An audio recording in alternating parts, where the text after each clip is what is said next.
This is Dr. Mariah White, host of Your Life Matters. Thanks for listening to the following broadcast on Public House Media. Hey, Choose to Rise fans, kjpmeyer here. I wanted to extend an invite to you to join me in my Healthy Living Accountability group, Together We Rise. It is there where we work on fitness, we work on nutrition, we work on positive mindsets, and supporting each other in the process of living a healthy, fulfilling life. In whatever season of life that you're in, everyone has the opportunity to live a healthier, more fulfilling life. So join me. Head me up at chooseriseup@gmail.com or check out chooseriseup.com to learn more about how you can be a part of this amazing group and feel fulfilled and healthy for life.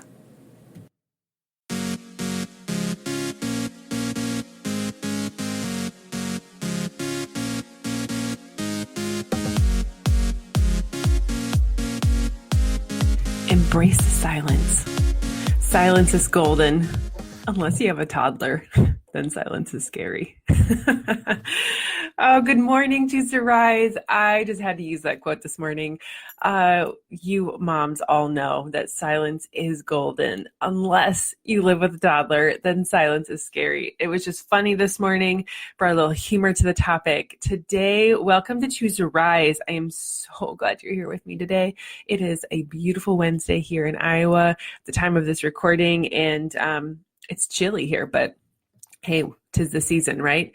Today we're going to be talking about silence, and this can be a really tricky topic sometimes. Like, have you ever just sat in the silence and wondered, like, how is this going to work? When was the last time you just turned off all the noise? Like, shut it all off, like went off the grid and embraced the silence around you? I had this experience recently. In fact, yesterday, coming home from my journey class at church. It's a class that we're really digging into our faith and really digging into who God is, who I am, and how I've seen God work in my life. And it's a really powerful experience. And I've been sharing some of it on my social media. So if you're following me at kjpmeyer on Instagram, you'll check into some of those things there. You can also follow me, head to my website at chooseriseup.com, and I'll be doing some blog posts soon about it as well. But yeah, it's just been a really good class. But yesterday, I was driving home. It's about a 45-minute drive to church, which is commitment, but we love our church. And so I was driving home and the sun was shining, and I wasn't kind of really tuned into the book that I was listening to. I oftentimes listen to podcasts. I rarely listen to the radio anymore. I'm always plugging into some sort of personal development, but my mind was just going. And so I thought, I'm just going to like shut it all off and sit in silence. That opportunity lasted for about 3 minutes. I just couldn't handle the quiet. And so that really got me thinking, like, why is it that we can't embrace silence anymore? Why is it that we have to be bombarded all the time with bells and buzzes and dings of our devices and constant talk in our ears or things like that? Why can't we just sit in silence anymore? And I really think it's because we're constantly bombarded with bells and buzzles and dings of our devices and cell phones and computers and tablets and all of the things. And we're kind of like Pavlov's dogs in a way of reacting to every sound from all of the devices around us or the people around us and all the things that are just trying to vie for our attention all the time. And so we're so conditioned to react to those kinds of things that we just feel lost when it comes to actually making a decision not to dive into those things. Now, there is some sort of price that we're paying with that, I'm sure. Most research would say that our smartphones are like the thing that we're addicted to the most in this world. I would often say food is another thing that we're addicted to. We just mindlessly eat, but technology has drastically taken that over, and that we actually mimic like picking up our phone or thinking about those kinds of things, just like someone that uses drugs or has a gambling addiction or all of those things. I'm not trying to bash social media because it's definitely where I build my business and where I communicate with you. I'm just saying that, these invaluable tools are tools, right? They're things that we can use, but things that we also need to learn how to separate ourselves from. one thing that I've done over the last year that has been super freeing to my soul is that I've turned off all of the notifications on my phone. So you will never find a little flag on my phone from Messenger, from Instagram, from my email, from Facebook, like all of the apps that I have on my phone have all of the notifications turned off because I don't want to be a slave to the device. I don't want to be a slave to someone else's need for my attention. And I've really found it super freeing in that when someone needs to get a hold of me, it's on my time, not on their time. Now, the one thing that I do have open that is notification is my text messages because one, really only family and the people that are closest to me can get to me there that way. And I use it to communicate with my family. But everything else is turned off and everything else that's usually a part of my business. And I get to plug into them when it's my time to plug into them. That has been super helpful for me. And hopefully it's a tip is something that can hand off to you as well. And, there's been a lot of challenge. Like at first I was like, oh my goodness, like, how am I going to do that? Like someone needs my attention right away. But when I turned it off and I stopped tuning into all those things and I reconnected with the rest of my life and really found it was super freeing. So when you are working towards a goal like that, when you're working towards being happy in your own skin and you're working towards, being super productive in your life, I would encourage you to embrace the silence. Now, obviously, it's something that I'm still working on if I could only make it 3 minutes without having something happening. And I will tell you that I didn't plug back into a podcast. I didn't plug back into my phone in any sort of way. I turned on the radio and I just listened to worship music, and I listened to 101.9. If you're a local person and you love 101.9, I listened to that and I just got lost in that. And then when that was just kind of I felt the need, I turned that down and then I just talked to God, because really in the silence is where we're going to have the most opportunity to speak to Him. And when you're feeling alone, when you're feeling afraid, when you're feeling unhappy, when you're feeling like there's just so much going on, you're overwhelmed, sometimes the best thing that you can do is be quiet and allow the heavens, allow nature and God, allow all of those things to surround you and just be still in the moment. One of the verses that pops into my mind is be still and know that I am God, right?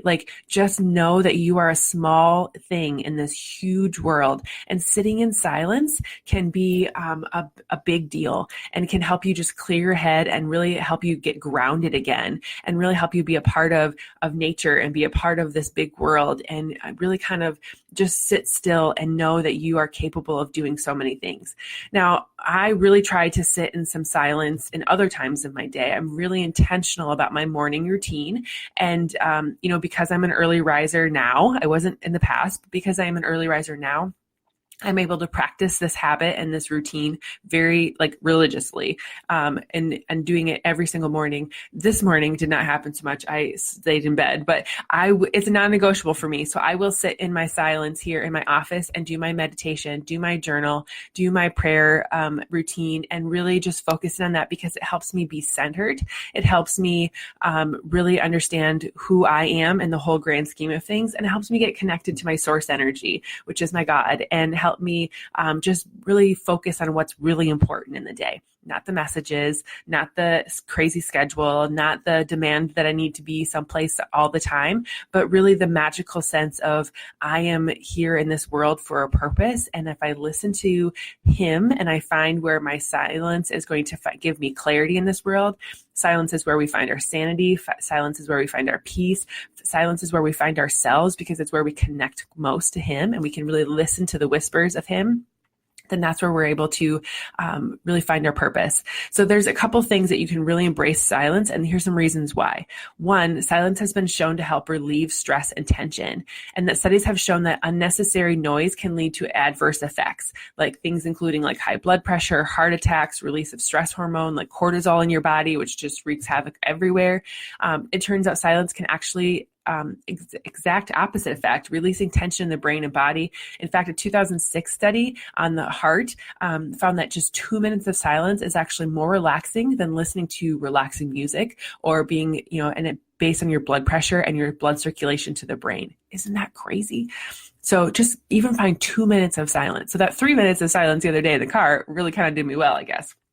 Number two, silence can help replenish our mental resources. So with all of that noise coming at us all the time, so many different places, our brain's attention centers are negatively impacted. That prefrontal cortex, the part of the brain that used for higher order thinking and logic and decision making and problem solving, becomes super drained. And this leads to distraction, mental fatigue, lack of focus, and inability to effectively solve problems. So the more we can just release that, and the good news is that the brain can actually restore its cognitive resources by, choosing that environment and choosing that lower noise levels of silence, or getting decompressed there. One of the things that I love that some of my children's teachers are doing are kind of quiet times, and not like a nap session like we used to get in kindergarten, but they're doing meditations and they're just pulling it up. It's so easily accessed. They lay on the floor, they close their eyes, and they go through affirmations, they go through meditation, and they just get to be peaceful for a few minutes. And that really helps them focus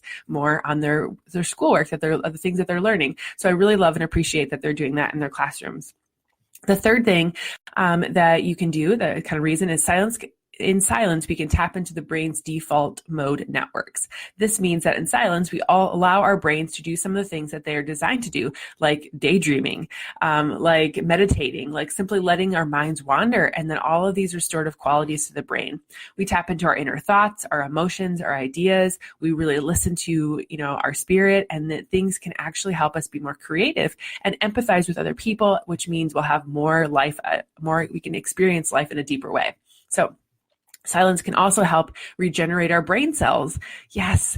So all the things that you feel like you're killing off in the day with all the stress and all the things that are happening, you can regenerate your brain cells. Silence can actually help grow the brain. In one study, I reference in some different things from Massachusetts General Hospital.